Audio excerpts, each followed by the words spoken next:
Hello everyone, thisvthattv here, and you are tuning into the second episode of SoundBooth, a series would like to take you guys behind the scenes of the anime community to give you guys a bit of insight. Today, we'll be taking a look at the world of voice acting. Hello everyone, you are tuning into another episode of SoundBooth where we like to take you behind the scenes of the anime industry and let you guys have a little bit of insight on what's going on. So today we're going to be talking with voice actress Rachael Messer. Did I pronounce that right? You did. Thank you. Okay. The first thing is, for everyone who may not be familiar with you or your work, could you introduce yourself? Sure. My name's Rachael Messer. I've been voice acting for a little bit now. I won't say how long, but a little bit now. And I've been self-employed as a voice actor for about 3.5 years. Some of the more well-known games that I've been in are Yandere. Goodness gracious, I can talk today. We're off to a great start. Yandere Simulator, System Shock, which is what I was trying to combine the two in for some reason. Warframe, Heroes of New Earth, Paladins. I think that's the main ones that I normally name drop there. And then I've been in a little over 200 video games. I'm currently on a show that's airing on the Disney Channel called Polaris Primetime. And I've been in some anime. I'm sure you guys can probably look that up. But right now, the anime that I'm working on is Knights and Magic and a really, really cute anime called A Centaur's Life. Okay, so as a person who's been voice acting for years in both video games and anime, could you explain the differences between the two, whether that be the methods, the equipment, or your approach, or anything else really? Yeah, I think the hardest difference for me, or the hardest thing to get adjusted to, is most of the time with video games, you don't have to lip sync. There are occasionally some games, especially now with the way technology is advancing, where an actor has recorded it and they're kind of motion graphicsing it in. Not great with the technical lingo, but they're, and so sometimes you do have to lip sync what another actor's done there. But for the most part, you have normally as much time as you want to say a line. Sometimes they'll say, okay, we really need it under this amount of seconds to fit with the action or fit with the graphics. But most of the time you can do whatever, which gives you a lot more freedom in your delivery of the lines versus anime. You've got these already animated flaps that you have to sync and match with. And that's been a hard thing for me because there's a lot of ways that I'd like to say a line that I can't because it doesn't work there. That's probably the biggest difference that I've noticed, the biggest challenge. As far as approaches go, I tend to approach anime the same way I would a video game character as far as like delivery wise. There are some games where you have to be bigger or more campy, but there's also that with anime as well.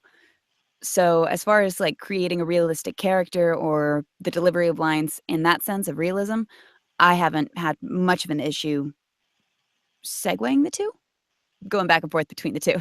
Okay. And this is a similar question, but approached from a slightly different angle. You've been working on anime before and after the invention of broadcast dubbing. So are there any differences between how anime was recorded traditionally and in comparison with how anime that are being broadcast dubbed are filmed? Yeah. So I had about, oh goodness, a little while experience. Sentences today. My experience with it beforehand was you could come in and you could record, say, an entire season of work. And granted, most of my work before they started doing simuldubs was little stuff. But you could come in, you could do an entire season in a day or, a couple days. Versus now you have to come in and you have to come in once a week to record each episode. Sometimes if you're lucky, you can record 2 episodes if the script and everything is done and the episode's out. Sometimes you can record 2 episodes at once, but most of the time you're coming in once a week to record. It's a little bit of a shock, I guess, with the simuldubs because you don't know where the story's going to go. If it was before all this, you could watch the whole anime, you could kind of catch up, you could, especially even with the director, they could watch the whole thing, they could tell you where the story's going and you would know. But now it's just a lot of, we think this is where it's going. And that's a little scary at least on the actor's part. I assume it probably is on the director's part as well, of just hoping that you know where it's going. But I was recording a character and I made the joke of, watch, we get to the end of the episode and we find out that this character is like 80 while she's reminiscing this story, because you don't see her through most of the episodes.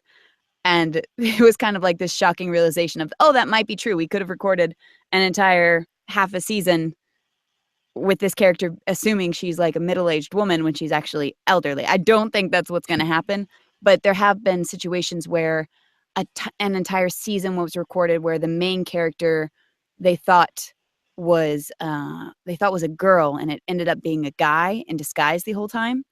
And if you had that entire season before, you could have made a casting choice and kind of played with that. But for the whole time until that last episode, they kind of had to rush and they had to try and find another voice actor that kind of could match what had been recorded all before.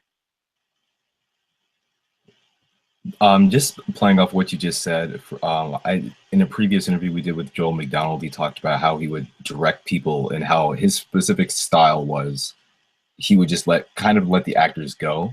And in this specific instance where you're broadcast dubbing and you might be cast for a position, well, like in the example that you brought up where like the person may not be used to playing a girl, but the character was a girl in disguise as a boy. So you might have to try to change your voice up to match how the new realization of this character. And that seems like it would be like one of the worst or the bad situations where that would arise. But are there situations where you not being aware of exactly what's going to happen is actually beneficial? I think so, yeah. I recorded, and this is not to do with anime, but I did record a video game yesterday where there was this huge, like I'd been given the overall plot of the game, like this is what's happening, this is what's going on. And there was this huge scene where some really big spoilers happened, and I was not made aware of those spoilers. And it was basically one of those situations where you think you're the good guy through the whole thing, and you find out that you're suddenly the bad guy. And having not been aware of that, when I came across it in the script, made it hit a lot.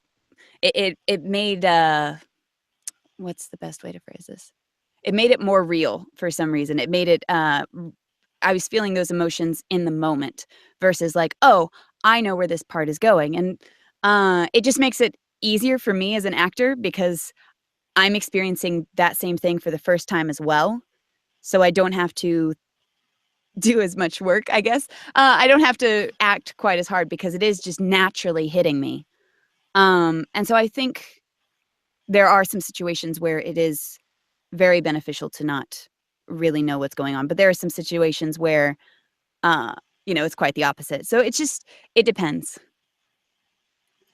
You've been casted as additional voices, is I guess what a lot of sites have listed it, in anime like Fairy Tail and Date Alive, but you've recently played the lead character in the recently concluded broadcast dub of Akashic Records, Sistine Feeble.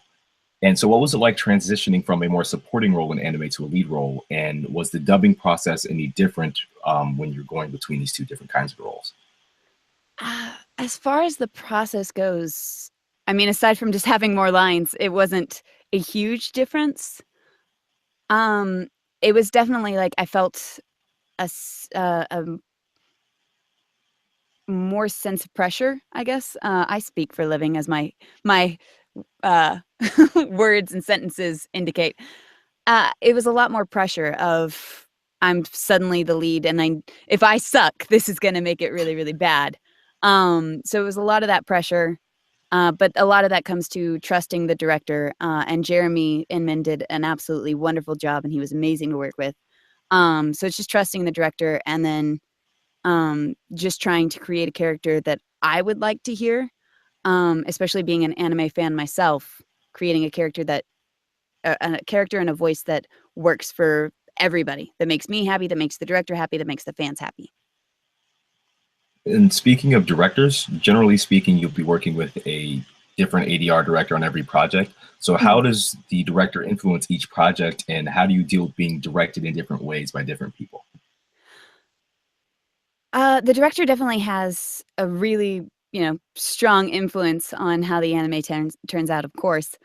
Um, I've realized personally that I work better with directors that are just very blunt, but also give me they give me the setup of the scene. They let me know kind of what they want, and then they let me go with it, kind of like what Joel said. Um, there are other directors. I mean, there's tons of different types of directors out there, and there are some that just say the line and you say it back the way they said it.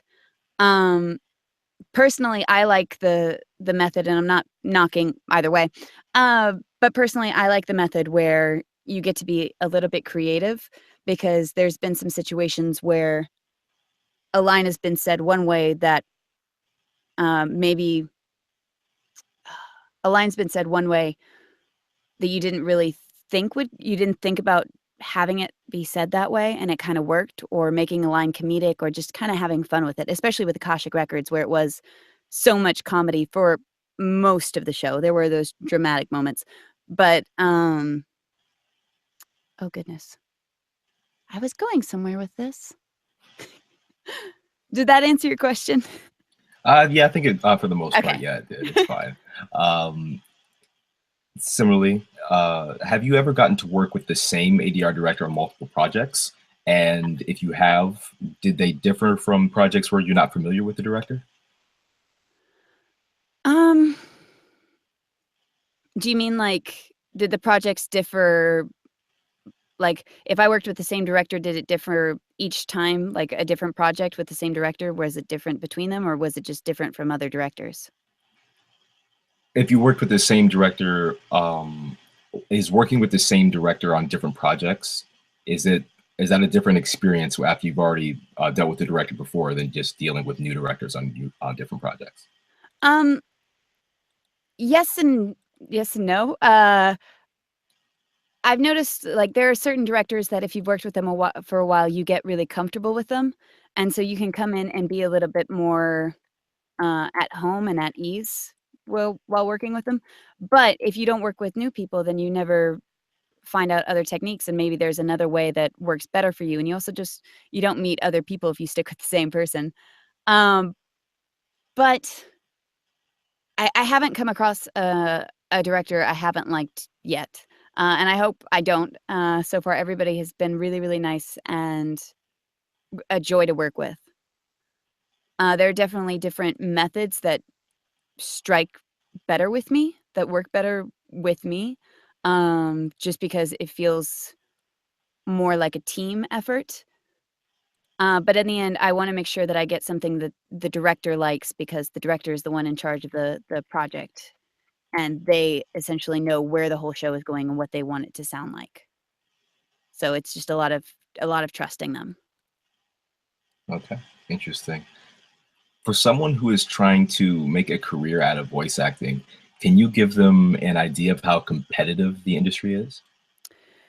It's really, really competitive. I don't think a lot of people think about how many voice actors there are out there, especially because, I grew up in a small town in Oklahoma, so I was one of two voice actors in the entire state that was doing it professionally.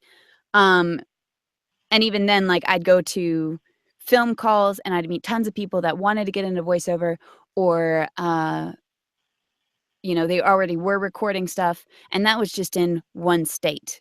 Times that by a lot, especially when you get to bigger states like New York or California. There's going to be hundreds of thousands of people. You get on some of these sites like Voices, or there's tons of different sites, but there's a lot that'll show you how many people have already auditioned, or how many people you're in a sense competing with for the part. And I think that will kind of shock a lot of people, because they think, oh, I'm going to go and audition and it's going to be me against maybe 5 or 10 people. And that's not how it is at all. If you ever go to conventions and you go to a panel with voice actors, if you ask them, and I've been on this panel, so I know, if you ask them how many jobs they book per like auditions, most of the time, like people say they book 10 out of 50, and 40 of those auditions don't go anywhere. They don't get 40 of the jobs. And that's a really good ratio there. I know some people that have auditioned for 200 projects and might just get one. So it's a very, very competitive market. And I'm not saying that to deter people, because I try and help anyone who wants to get into voiceover be able to get into it, or at least give them the steps and the tools to kind of go on their way. And I don't want to stand in the way of dreams, but it won't be you competing against 5 other people. There's going to be hundreds of auditions also submitted with yours. And some of the casting directors for some projects, especially when you get into the corporate market of, voicing for commercials or, technological books, teaching books, you can be competing with 200 auditions, and the director might just listen to 5 and pick one of the first 5 and go on, and yours never gets listened to. So it's a odd market and a very, very competitive market, but it's also a very fun market. Just going off a little bit of what you said earlier, I think you said that you had just become full-time, I think, in like the last 3 years. Yeah. So what changed for you that allowed you to do this full-time? Oh, goodness. I almost hesitate to say this because I've seen people do this and it worked out quite the opposite. But I was making money with it before, but I was always kind of afraid because it is such an ebb and flow market. You can have times where you're getting a ton of jobs and it just seems great, and then you hit like a dry patch and you don't get anything for a month or 2 months. And it's a very scary thing to go self-employed with it, because like there's a lot of things you don't take into account. You have to take into account creating a kind of savings, preparing for those dry months, because they come anyway. Like, I haven't met a voice actor that doesn't know about the dry spell that occasionally happens. And it's nothing to do with the actor. It's not like, oh, the actor suddenly got bad. It's just sometimes it happens. Sometimes you audition and audition and audition and you just don't get anything. And then a month or 2 later, you get what seems like everything. So what happened for me was I just I did the math for a couple months, and I realized that I was making a pretty steady amount every month, and it was matching what I was making at my day job.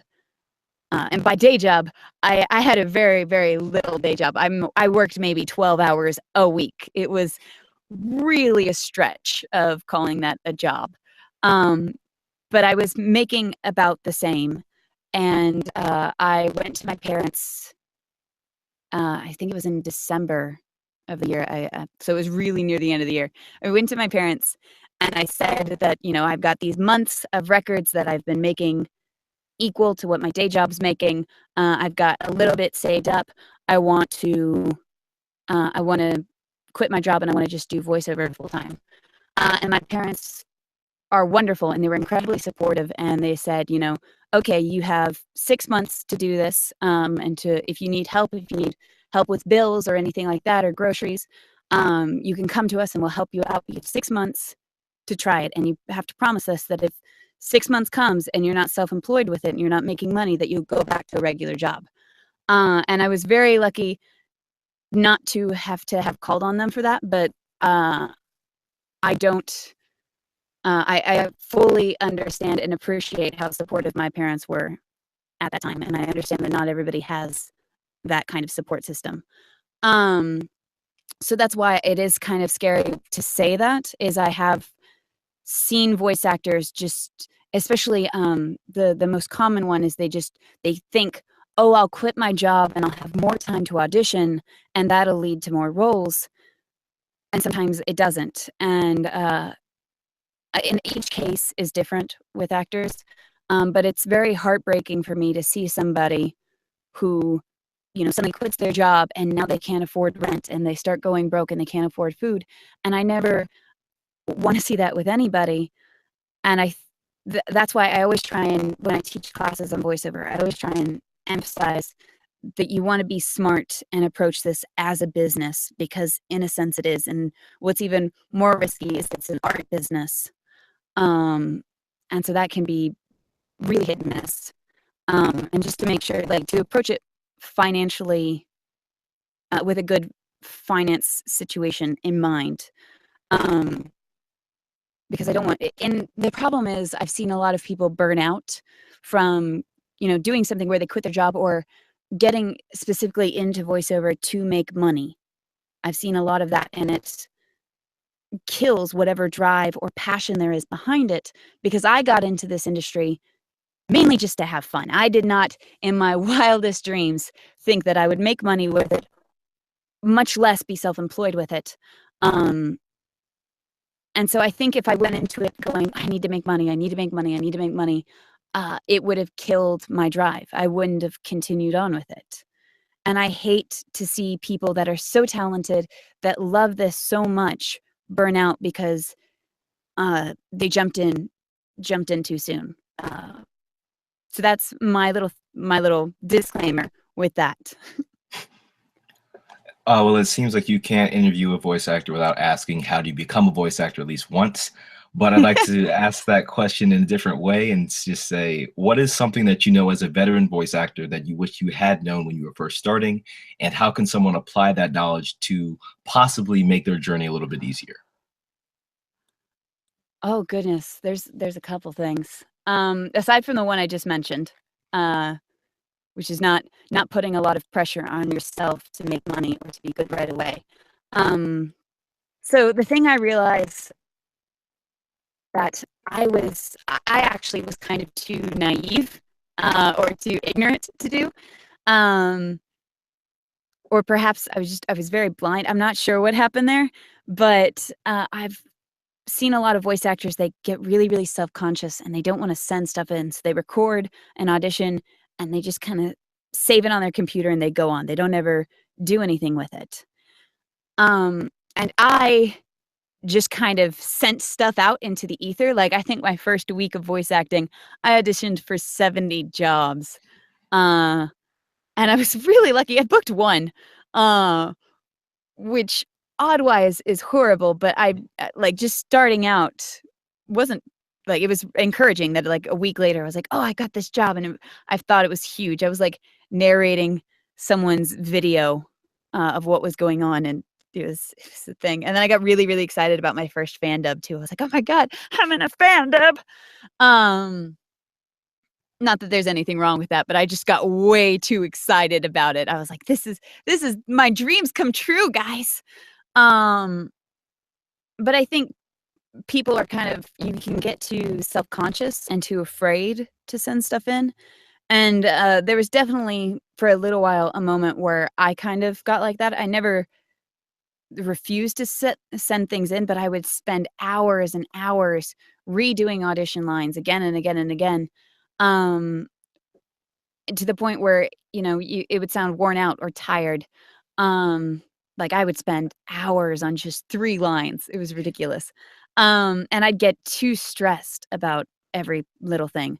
So I think what I wish I would have done is had more fun in those situations, to remember that it's not life or death, that we're not doing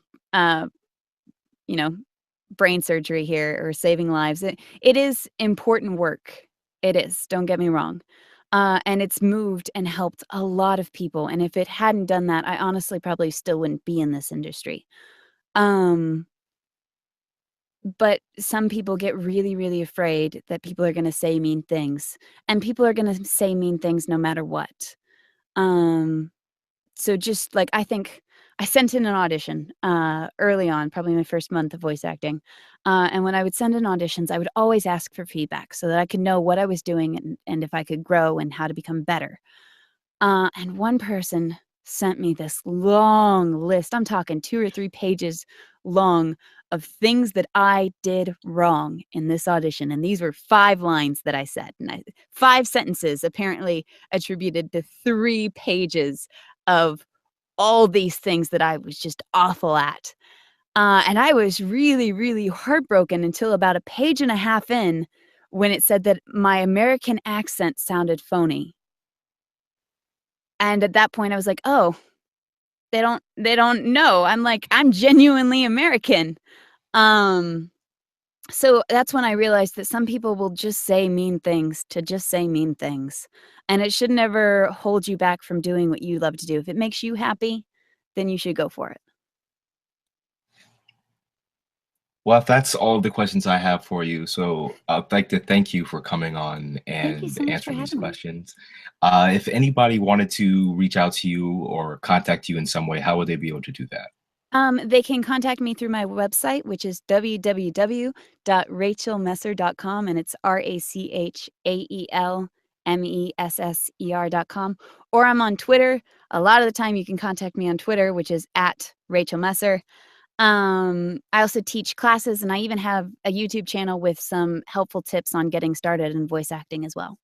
Once again, I'd like to thank Rachel for agreeing to be a part of this episode of SoundBooth. I'd like to thank all of you guys for tuning in. Please make sure to like the video if you liked the video and to subscribe if you haven't already. And I'll talk to you guys later.